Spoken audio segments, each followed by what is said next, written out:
Good morning, everyone. We want to welcome you to our webinar today. We're excited to have Bob Beaird with us from Innovia Consulting, and Bob's going to be presenting keys to software selection. And before I pass it over to Bob to cover on this topic, I just want to remind you that we are recording this session and it will be posted to our on-demand webinar library for you to review or share with anyone. And if you do have any questions, please feel free to type those in the questions box, and we will have our Q&A time at the end of our session. So now, without further delay, I'll go ahead and pass it on over to Bob to kick off our presentation. Great. Thanks, Angie. Hi, so the presentation, as Angie said, is keys to software selection. Little bit about myself here. Are you seeing me in somewhat happier days outside of New Braunfels, Texas? I actually live in Chicago, but so a little bit about my background in this area. I have been a CIO, VP of supply chain, but I also ran a management consulting group for a number of years. I worked with mid-sized, typically manufacturers and distributors, but also other companies. And one of the key services we provided, besides IT strategy and business strategy, was software selection. So a lot of what I'm going to go over is something that I and the team of 25 or so consultants did over the years. I've done it as a CIO. I actually did it when I had a small consulting firm and had Innovia as one of the possible software vendors. They won, in the two cases, they won one and they lost one. So they were still willing to hire me after that experience. But so been through this a lot more than typically somebody who's working in an IT shop will have done. So the presentation today is I'm going to go over some facts, some simple facts that you may have heard similar things about software selection, software projects, reasons for failure, then walk you through, the key thing is really walking you through a structured selection process, one that I've used over and over again. And by the way, since I've been with Innovia, I've used this process as well. I've been hired by some clients, one client in particular, to walk through. They needed to select. They had a construction portion of their business, and they needed to select construction management software to go with their Navision implementation. So we walked through that. I also helped them with the TMS solution as well. So I'll walk you through the process. That's probably the most important thing. And then I've got a simple little kind of 10 keys for successful software selection. And then we'll wrap up. If you got any questions, I'll take those as well. So facts and failure, the grim facts on software projects.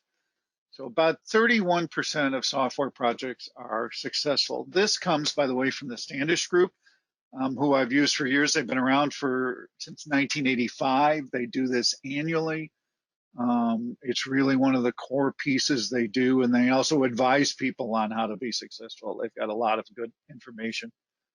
But about 31% of projects are successful. Of those, only 46% return high value. So if I'm doing my math right, that means only about 14%, maybe 1 in 7 software projects return high value.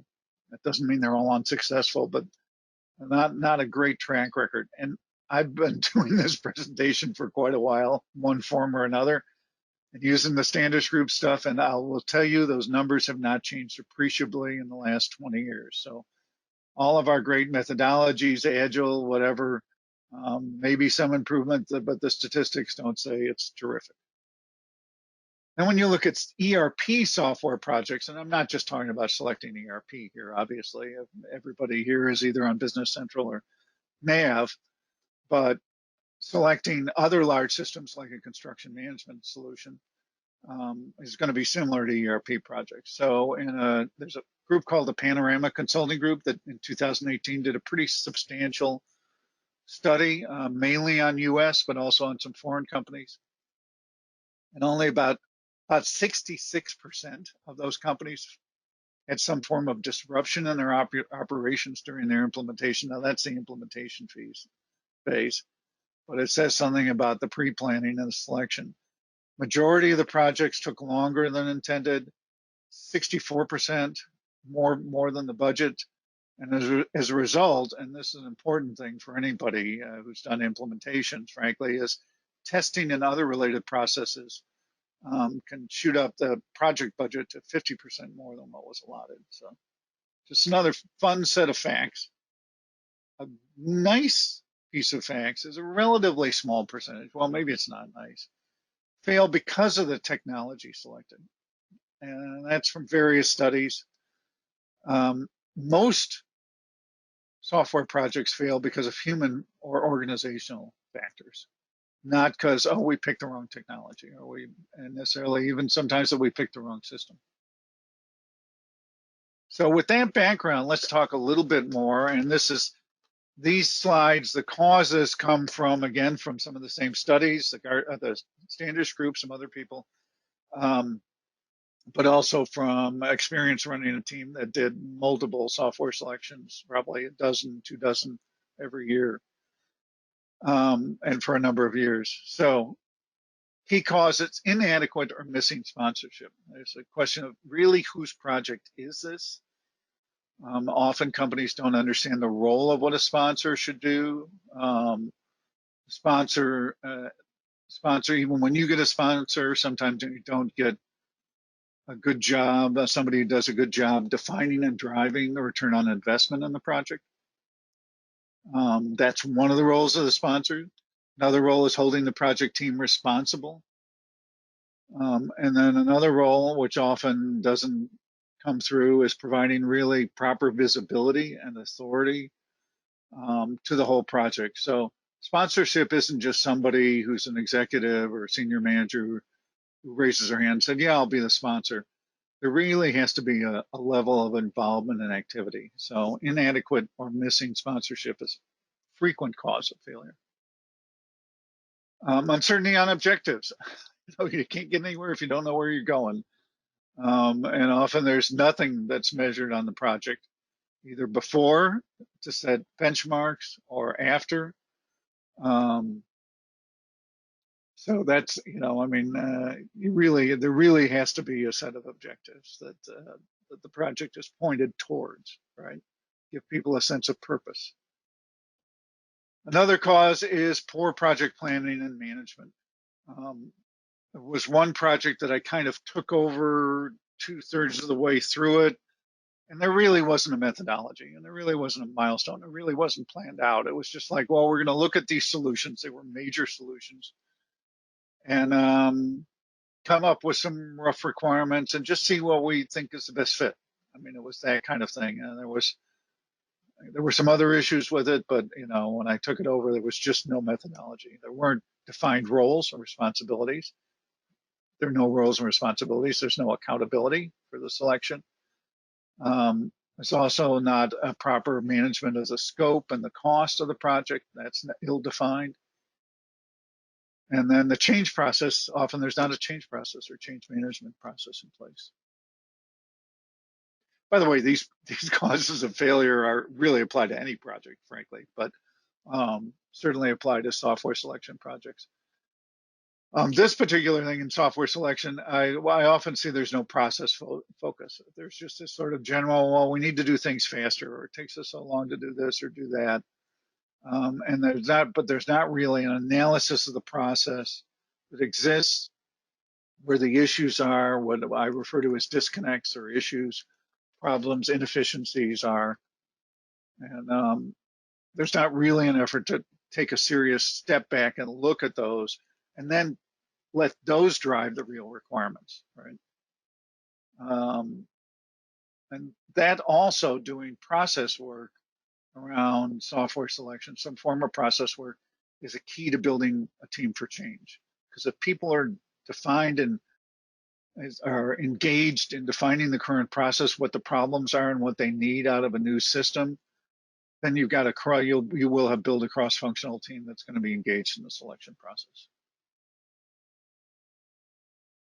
But another problem, and this will be no surprise to anybody who's worked with software vendors, is just inadequate representations from software vendors. We're going to talk about the whole RFI, RFQ, and demonstration process. But if you just let software vendors come in and show you their stuff, you're going to not see where there's really needs for customizations. You're going to see all the bells and whistles. Vendors won't really be clear where there's additional software purchases required, whether that's additional modules that they sell or a third-party software. You often don't uncover what the reporting capabilities are, whether they're sufficient or insufficient. A good software vendor with good pre-sales people can actually even also paper over the ease of use. You really need to understand the navigation, the ease of use, how you get through every step of the process. I often don't see that from software vendors. And then getting honest infrastructure requirements. With a lot of stuff in the cloud, this is different, but there's still a cost, obviously, to infrastructure in the cloud. And there's other elements of the infrastructure requirements we'll talk about. And the other piece is not having software vendors paper over where their market position, where they're at in their development of new capabilities and et cetera. So really low viability thing you need to understand. So selection process. This is meant to address all those causes of failure, right? And this is the process, like I said, I've been using for over 20 years, or actually over 30 years now. And it's very simple and probably pretty obvious. Prepare, define, select, and then transition. So what's in each one of these steps? We'll go through these in some detail. Prepare is that business vision piece, understanding where you're going to be looking for a return on investment, what the measurables are, where you think you're going to get some ROI. It's building the team, planning everything out, planning the selection effort out, and launching it properly. Define is, that process analysis, developing requirements, going through a vendor filter, we'll talk about that, and some infrastructure analysis. So you really define where you're at in terms of infrastructure, where you're going. Select, obviously the core of it. That's some form of RFI or RFQ. For those of you who aren't familiar, most people are. RFP is the most formal. I mean, if you're working with a government agency, which I have, you have to have an RFP. Typically, I've used either RFIs, which are requests for information, or RFQs, requests for quote. And that they're just increasingly structured, increasingly asking for more and more in depth. We'll talk about that more. Structured demonstrations, do some gap analysis after the demos, do your due diligence, look at your cost benefit analysis. Those are all the key pieces of select. And then transition, often don't see this as part of the process, but I consider it part of it. And that's doing some pre-implementation plan. I'll talk about that more. Obviously, the negotiation, and then you complete the transition, and that's going to take you over into implementation. So, selection process, the first piece is this is the part of the prepare piece.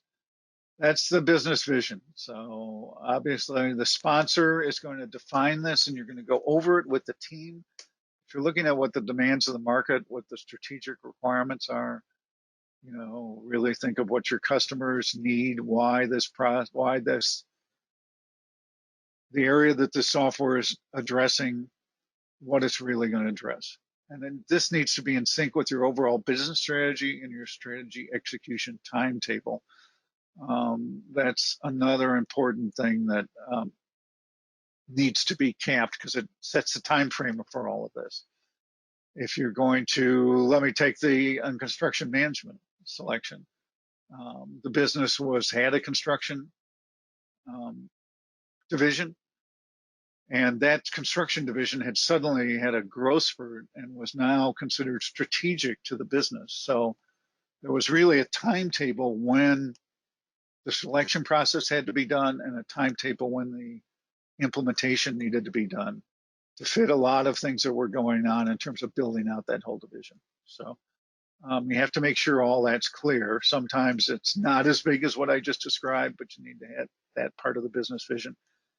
And then just be clear on goals. The way I often say when I'm facilitating these things is what's going to be different a year after go live? You know, what do you expect out of? What do you want to see? And hopefully, those goals are very clearly stated and are stated in a way that's measurable. That gets to the return on investment. Where is it? You know, okay, I've got these goals, but where am I expecting a return? What are the measurables? I want some reasonable benchmarks. I talk a little later about smart goals, but just things that are measurable but achievable, but are something of a stretch, right? And obviously the ROI has to be consonant with that vision that's defined. So hopefully you start off with these pieces, have your team pulled together. And again, the sponsor is key in defining who the team is. Should be all functional areas. This is not only an IT project when you do software selection. That's one of the areas I've often run into. People see it as primarily an IT project. It's not. Simply make sure the roles and responsibilities are clear, who the sponsor is, who the team leader is, who the functional leads are, what they're supposed to do. Make sure everybody really understands when they need to be involved, what their involvement is, what they're expected to do. Be as inclusive as you can. And when they understand roles and responsibilities, they're going to be accountable, and they're going to be accountable to the project plan. So all this is in preparation, and then another piece of preparation is you build out your project plan with your milestones and resource requirements. So again, everybody understands when they're going to need to be there, especially when you get into demonstrations, by the way. The resource piece can be pretty significant. So team members have to understand that. You have to have them fit into their vacation schedule, their time off schedule, etc. And then you do a kickoff. You do a kickoff and you explain all that. You go through the business vision, the goals, etc., with the team. And you also communicate to the business at large, and especially all the parts of the business that will be affected by the system, what's going on, what the team is doing. And you have a plan which you involve the team with to communicate the progress of the project, where it's at, what the issues are, etc. So communication and a communication plan is certainly a piece of this whole effort. We'll get to define next phase. So that's the process analysis. I've mentioned it before. You know, when the consulting group I mentioned that I ran for a number of years, when we first did this, we'd actually go into companies and we do a current state and then define an elaborate future state with flow charts and everything, you know, with the process charts and everything. Eventually, we decided we were spending our clients' money, we were not spending it well. That an elaborate definition of the future state really didn't benefit. What you need to know is how does the current process work now? What are the issues with it? What are like I said, we can call them disconnects. That's my word. But what are the problems, the inefficiencies? What are the requirements to get the measurables to correct those disconnects? What's the system going to need to do? But don't get into completely redesigning the process, because when you select the software will suggest ways the process could be redefined that maybe you can't envision right ahead of the software selection. That's happens so often that we really stopped doing a full redesign of a future state. So process analysis is really to get to the requirements, really to get the team on board, really to get everybody involved. Make sure you understand the measurables, the ROI, etc. So requirements are what's, not how. Having grown up in IT, developed what I was a programmer for quite a while, an analyst, systems analyst for quite a while. Boy, it's really easy to get to the how I want to do this, but don't get bound up in the how. It's what the requirements should define what the system needs to do, and not how it needs to do it. Obviously, if there's an interface to nav, for example, you're going to define certain nav, REST APIs, whatever, you're going to define that piece. But the specific how of how it's supposed to happen, don't get bound up in that. Let the software demonstrations show you how the systems do it and select the best one. Also, don't write what I used to call Victorian novels for your requirements. Don't document everything under the sun, especially things that are going to be obvious, right? This particularly used to be true when I was doing ERP selections in accounting. There's a lot of stuff that's just a given in any systems, accounting system. You don't need to document the obvious things. You want to document for sure what the critical requirements are, the differentiators. If you've got, for example, I'll take this construction division. They have people out in the middle of nowhere. I mean, literally out in the middle of nowhere, doing construction work. And so when they were recording time, recording construction results, they needed them, this isn't how, but they needed them on some kind of device like a laptop, not a laptop, well, a laptop or a tablet computer. Too much data for it to be recorded simply on a phone. But it also had to be able to do it offline because they were often, frankly, in the woods somewhere where there was no cellular connection. So, that's it was a critical requirement for them. It was a differentiator, frankly, between different solutions. It's a little bit of a how in there, but not much.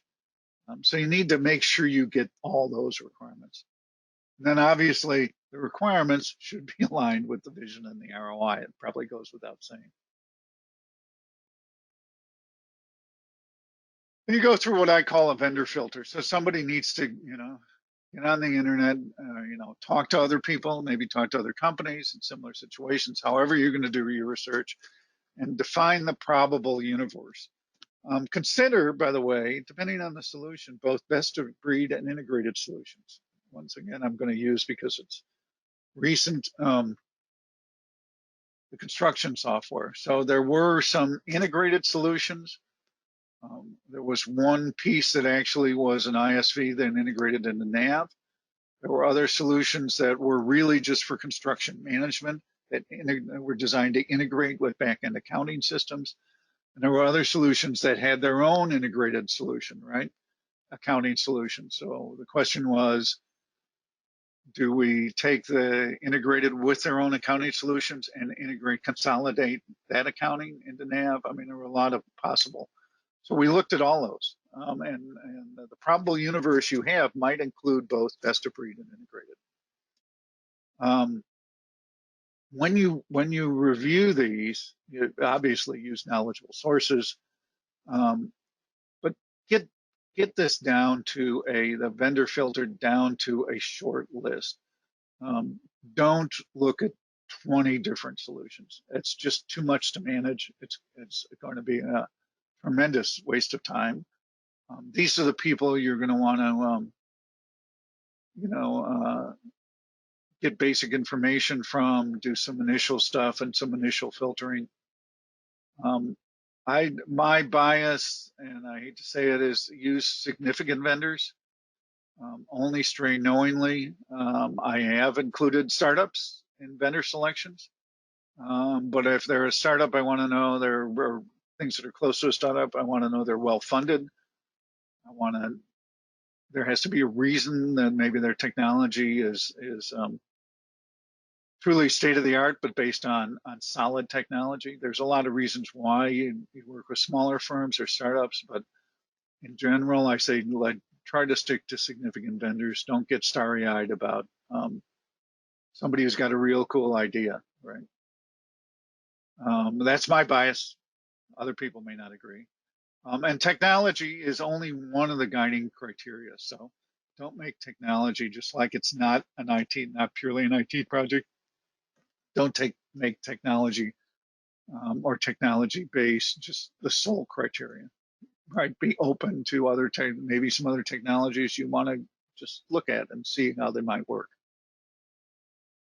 Same thing again. I'll go back to the construction management.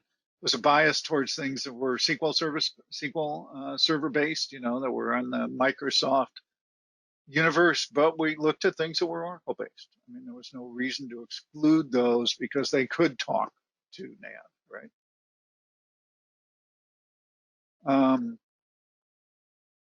Part of then you need to do an honest analysis of your infrastructure because you're going to want to explain that. And I'm going to talk next about the RFI, RFQ about what your current infrastructure is, how ready you might be for new systems, new system implications like mobile apps. I just mentioned that in the construction thing. And how prepared you are, and again, how honest you are in terms of how well you can support the application development environment. That's not just your infrastructure, that's obviously also your IT team. And then another piece you want to be able to communicate to the vendors is your willingness to move into the cloud, your willingness to consider a SaaS solution, software as a service solution, what the basis of that decision is, what the requirements you might have around that.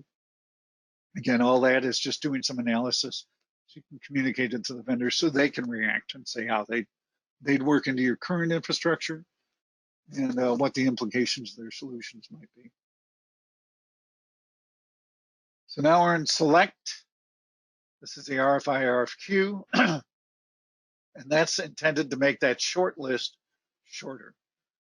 So again, you don't want to be sending an RFI out to 20 people. You want to have it under 10. So you want to have that filter have gotten you to an under 10, hopefully, 6 to 8. And you want to send this out because, again, managing this process takes time and effort, right?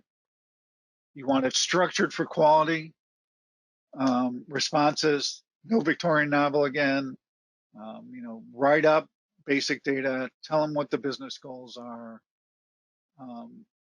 get a reasonable set of functional requirements for them to respond to, and be very specific on how they respond, how well their software meets that specification, it meets it fully, if it meets it requiring a third-party solution, or if there's some customization versus modification, or if it's really a mod. So you want to have this RFI, RFQ structured so that they can respond efficiently, because if they can respond efficiently, you're going to get better quality responses. But you want it complete enough that you're going to get the information you need. So you need it to be inclusive on their costs, right? So you get some sense of if there are mods or their customization, what's their hourly rate? What are we going to expect out of those kinds of things? And then this is you're not expecting them in the RFI response to give you costs for modifications, but you want to get some sense of what their costs are. And you want to get into their software qualifications. What's their support structure like, et cetera. So you want to ask a series of questions that get you a reasonably complete picture out of that vendor. And then from the RFI, RFQs, responses, you're going to select a small universe for structured demos. I prefer to do 3 to 4 if you can do that, again, because these are typically full day demos. They might even run over a day, depends on the extent of the system, but initially a full day demo. And it's a lot of stress on the team and their schedules to sit through those, right? And to get through those. So if you do, and there's going to be callback demos, right? And callback things that maybe half a day or a couple hours, maybe online, maybe in person, etc. So the point of the structured demonstration is that you control the agenda. And this goes back again to the process piece. So this should be a conference room pilot kind of atmosphere. You want the vendor, you want to have communicated the process with some sense of what the process looks like. Hopefully, if you've done some process mapping, you can communicate that to the vendor. You want them to use your data as best as you can get them to use your data. You want them to answer your requirements. You want it to be a process walkthrough. So you want to have the same structure for every vendor. Having done this many, many times, I will tell you it's a struggle. Some vendors will do this very well and are very prepared to ask for data and use data. There's obviously a cost for the vendors to do this, so they're going to be, depending on the the level of the system, how expensive the system is, they're going to be more or less willing to do this. But this is the goal. You want them to use your data, your requirements, walk through the process, and have every vendor follow the same script. You can use your functional requirements basically as a script and say, here's what we want you to show us in accounting. Well, maybe not accounting. Here's what we want to show you to show us, if it's construction management on time collection, here's what we want you to show us on the bid side, on the whole bid and win the bid process. And that then leads to a structured evaluation of the fit. So the team sits through this. You have team taking notes. The project leader takes notes, and you note where the solution fit and where there appeared to be gaps. And then once you know where there appeared to be gaps, you're going to have a feedback loop with the vendor. You're going to say, because look, even in a day demonstration, you're not going to get in depth as much as you would like to. You're going to go back to the vendors and say, here's the gaps we noted. Are these really gaps? Do we misunderstand something? If they are gaps, how do you solve the gap, right? And there might even be, here's things that we think worked correctly, but we weren't quite sure. So, there's a lot of things you're going to do feedback with the vendors, and you're going to, again, some of this might be written responses only. Likely some of it is going to be some kind of follow-up demo. And you want to be really clear about, as you get through this process, because you learn through the process what your must-haves are, right? You learn through the process what's really critical to you. I mean, because you're learning the differentiators between systems. You may walk into it thinking, oh, this is going to be hard to systems to do, and the vendors you've selected actually all do the hard thing. But there's some things that you thought were obvious that only a few vendors do, right? So you're defining your must-haves as part of the process. And so you need to get specific about those, drive down with the vendors, and make sure you close the gaps and you understand where the gaps are, and that you get costed out solutions to close the gaps. So if there is a gap, you want to have at least really solid order of magnitude estimate in terms of what it's likely to cost to close the gap. And I'm not naive about this. All this that I'm talking about requires vendor time and effort. So they have to be involved, and they have to be willing to do that. But again, these are the goals you've got in your selection process. And then obviously, due diligence is part of selection. Vendor viability. This is part of what you're going to ask for in the RFI, RFQ. You're going to ask for this data. You want to understand their financial status, their technology, and where they're going with the technology. Not unusual to find people in some form of transition in technology, and what their market position is. Quite a few software companies, obviously not a Microsoft or an Oracle or an SAP, but a lot of software companies, especially when you're talking about add-on solutions like construction management or transportation management solutions or warehouse management solutions. A lot of those companies are privately held. So sometimes the financial piece, you won't be able to get the data you need until you're one of our finalist vendors, right? I've got my list down to just a couple, maybe two or three, and you're one of them, and I need this information. You have to sign NDAs and all of that, but again, you really want to, these are people you're going to be, in a sense, living and working with for probably at least 6 to 8 years. And so you really want to understand that they're viable and where they're at and where they're going. Reference calls and site visits. I've had some companies who've said, oh, what's the sense of a reference call? Their vendors are just going to give you great references, which in general is absolutely true. They're going to try and give you great references. Although I once or twice, once and specifically, I called up a vendor reference, and the reference said, why do they give me as a reference? I'm suing them. So you never know. But even if it's a good reference, one reason to make reference calls is to ask, what would you do differently? You implement this solution, and they may be effusive about how great the company is, the software company is, and how well they are. But almost every reference call, virtually, that I've ever made, will answer this question honestly. Well, okay, you were a successful implementation, but what would you do differently? Knowing what you know now, what would you do differently in terms of how you selected it, how you worked with them? And that's where the issues come out. And remember, the references, what's important to you might not have been important to the reference.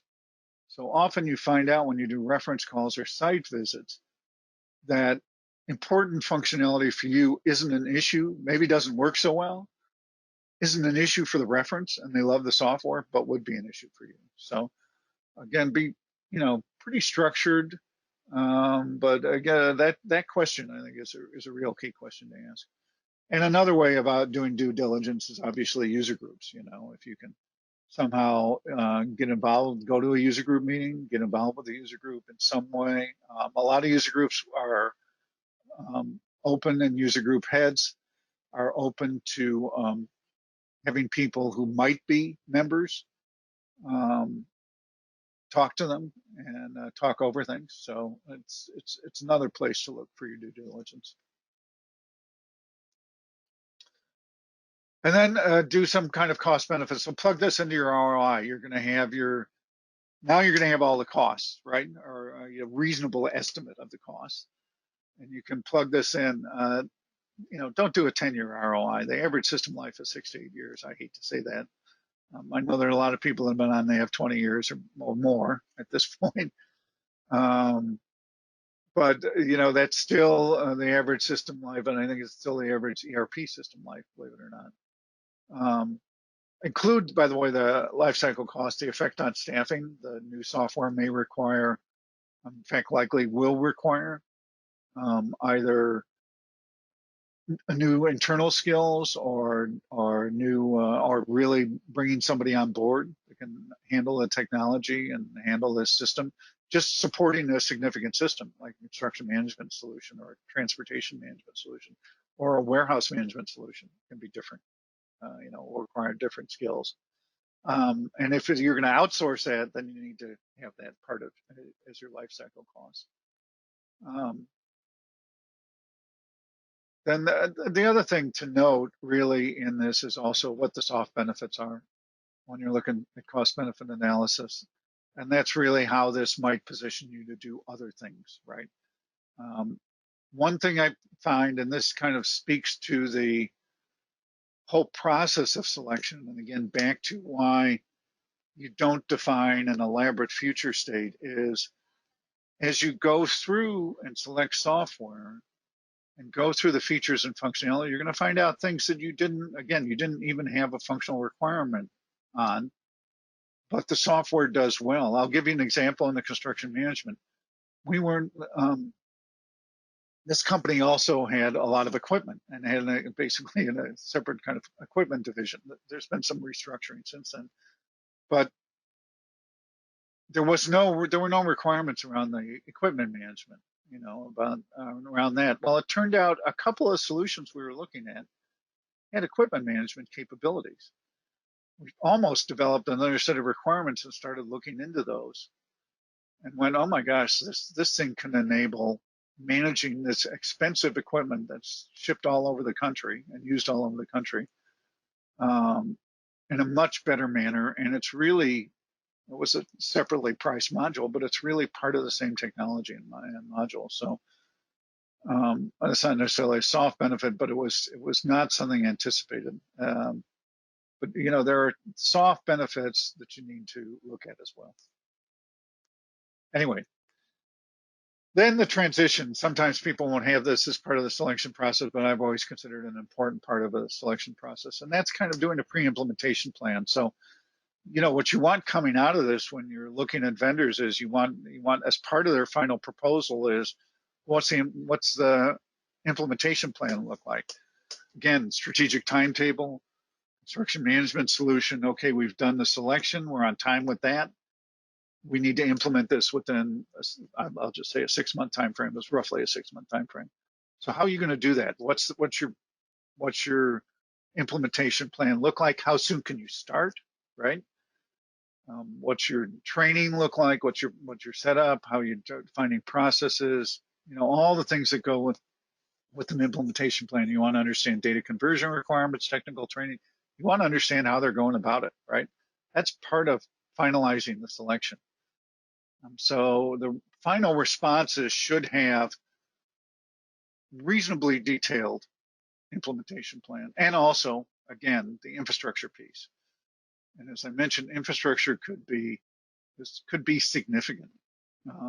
I mentioned having tablets out to a lot of people out in the field nationwide, and having them all capable of communicating wirelessly where they can actually get a connection was not an insignificant cost. Another example I have in terms of the infrastructure plan that needed to be kind of mapped out was I once oversaw an implementation with 13 plants in the US and in Europe, and every plant had to be wired for, and warehouse had to be wired for wireless. There was no wireless.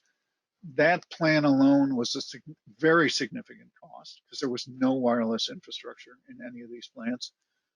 And it was a significant project in and of itself. But that went along with the software implementation plan. Obviously, then you got to negotiate. You got to establish vendor commitment. I often say push for something that's close to fixed bid as possible. Fixed bid is a double-edged sword. You have to realize that some people are like, I'm going to get a fixed bid. I'm going to get it to nail it down. Having been on both sides of this, I ran a Microsoft VAR for a number of years. Obviously, I'm working with Innovia. Any vendor is going to, and they should, is going to pad their bid if it's a fixed bid. You know, if you insist on a fixed bid, they're going to give you a number that's higher than it probably would turn out without a fixed bid. And there's going to be a lot of caveats around what's included and not included. But the idea of making really clear what the caveats are in the bid, getting to as solid a number as possible, that's the ideal. So that's, I kind of call it a fixed bid mentality, but not without insisting on a fixed bid. And it's part of thinking win-win. You know, be aggressive, push along those lines, but think win-win. Don't end up with a vendor who wants to work with you, right? Don't grind them to death. don't push them to the wall. Don't frustrate them. You know, I mean, yes, there's going to be a handoff to from sales to the implementation team, but you want everybody feeling good at the end of this, right? So those are keys in my mind.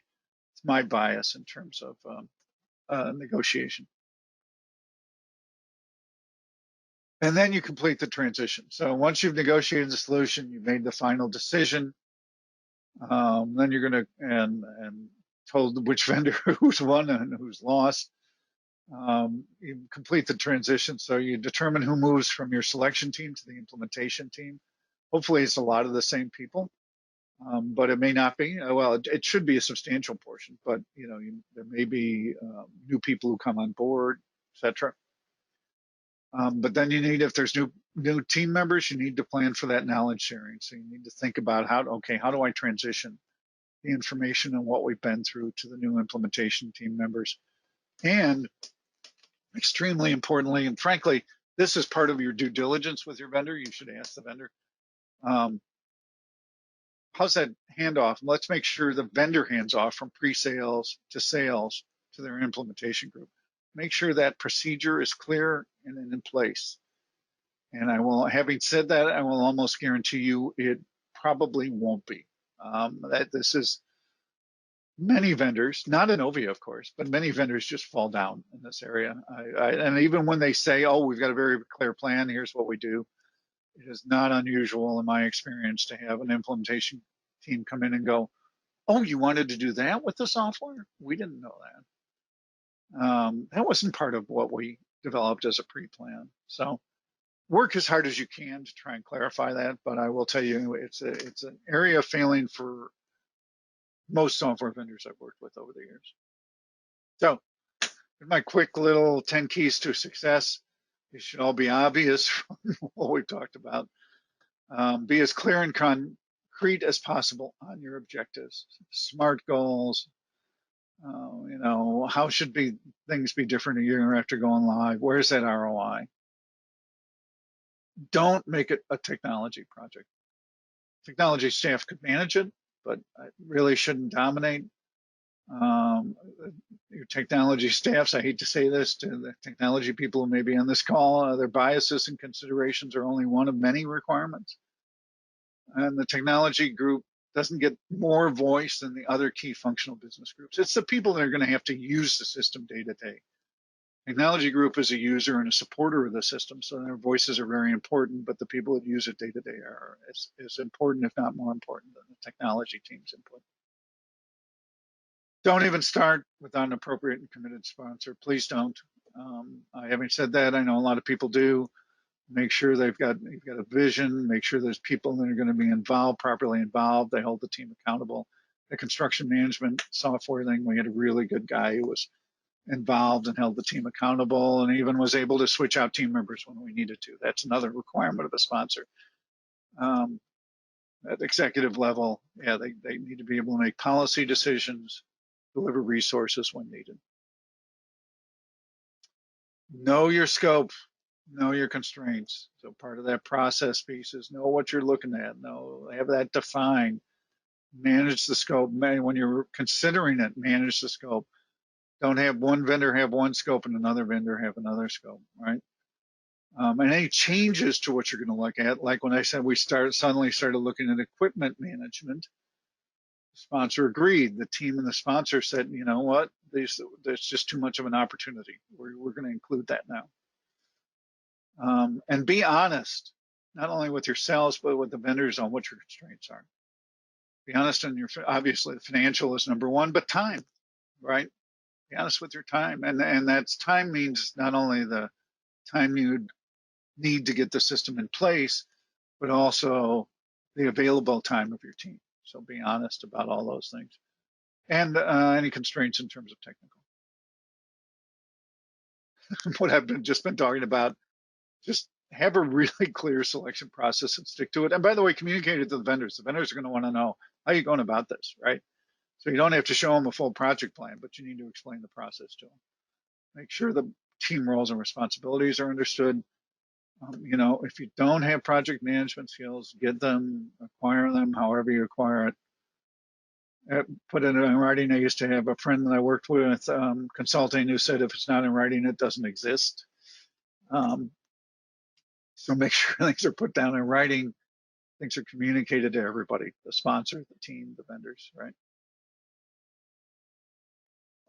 And repeating what I said before, rethink how you're doing business. You're not just trying to speed things up, right? Well, that's kind of, but just want to quote unquote automate or speed things up.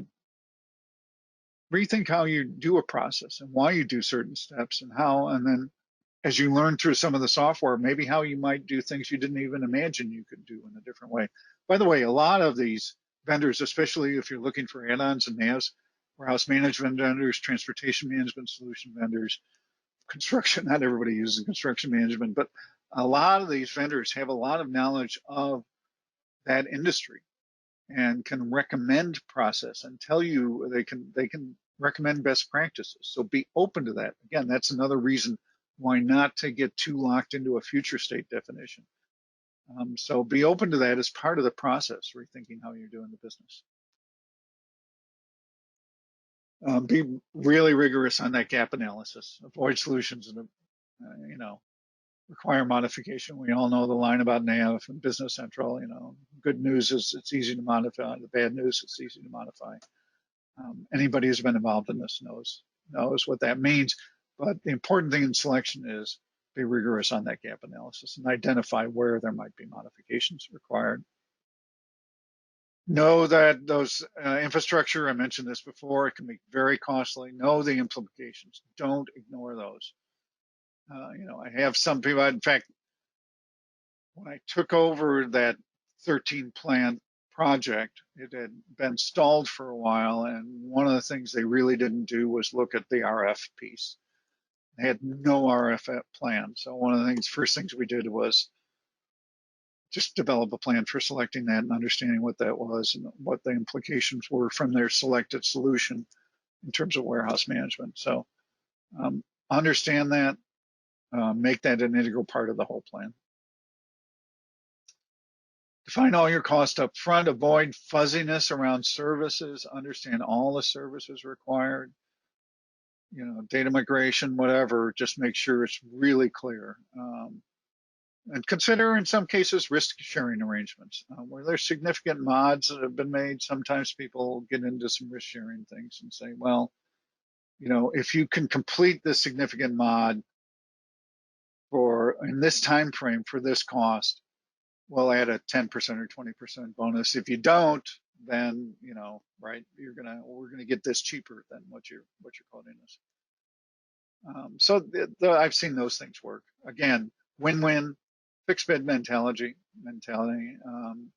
But budget for uncertainty. One key in selection projects to me is when you're looking at the budget is you got to put in a factor for uncertainty. I've often put in for ERP projects 20%. Some people think that's excessive. But when you're budgeting, don't think it's just this number that you and the vendor have worked up. Make sure you've got some budget for the uncertainty because you're never going to get it nailed down completely. There's always going to be surprises. And know when and where to get help. That's the last 10 of the 10 keys. Recognize how infrequently this process occurs. If the average system lasts 6 to 8 years and some last certainly longer, how often do you do significant software selection? Not very often. So look for outside help where you might need it, or build internal expertise. I've often said, one company I've worked with, actually the one with the construction management solution, has actually brought somebody in who's kind of a project manager who's going to run these kind of things in the future because they do enough work in this area that it's required, right? And that expertise will have a return on investment. So those are the 10 keys. All these slides are available. Obviously, this whole presentation is available. Happy to send anybody the slides. And that is the end of it. I came in under an hour. Angie, we got any questions? Thank you, Bob. No questions have come through at this time. If anybody does have any questions, please feel free to type those into the questions box and we will get them addressed. And we'll give you just a few moments.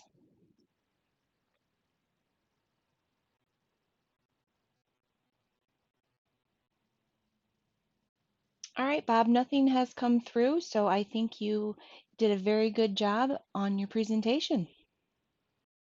Again, feel free to email me if you've got any questions or you want a copy of the slides. I can send that out in a PDF. Happy to do it. All right, Bob, thank you for presenting today. And to everyone on today's webinar, or if you are watching on demand, we thank you for joining us. To let you know, we do have more webinars coming soon. This Thursday, we have Gino Pack from Innovia Consulting, and he will be presenting on Never Miss a Report Again, Schedule Them in Business Central. And next Tuesday, we have Kevin Naughton from Innovia Consulting, and he will be presenting on Your Guide to Accounts Receivable for Dynamics BC. So check out our website for more of our upcoming events, and that's innovia.com/events. And Innovia has a podcast that is going on. If you have not heard of it already, it's called the Innovia Conversation. And we just want to encourage you to listen to our selection that Steve Waltz and Jeff Progulski have provided to us. Bob actually did a recent podcast with them, so check out that podcast to learn more about Bob and Innovia. You can find out about all the different podcast platforms to listen to on our podcast page, and that's innovia.com/podcast. So check out the selection and subscribe so you'll be notified when those new episodes air. And Innovia Consulting is proud to be a premier sponsor of Community Summit, which is coming up October 6th to the 9th in Nashville, Tennessee. Summit is the annual gathering for all Microsoft Dynamics Nav and Business Central users and supporters. This event is full of great sessions to help develop leadership skills, improve NAV BC skills, and learn how to get more from the investment our companies have made in the tool we use to run our businesses every day. So check out our conference page, and that's innovia.com/conferences for more details and to save on your summit registration. All right, well, we thank you again for joining us, and we look forward to seeing you soon on another Innovia webinar. Have a great week, everyone.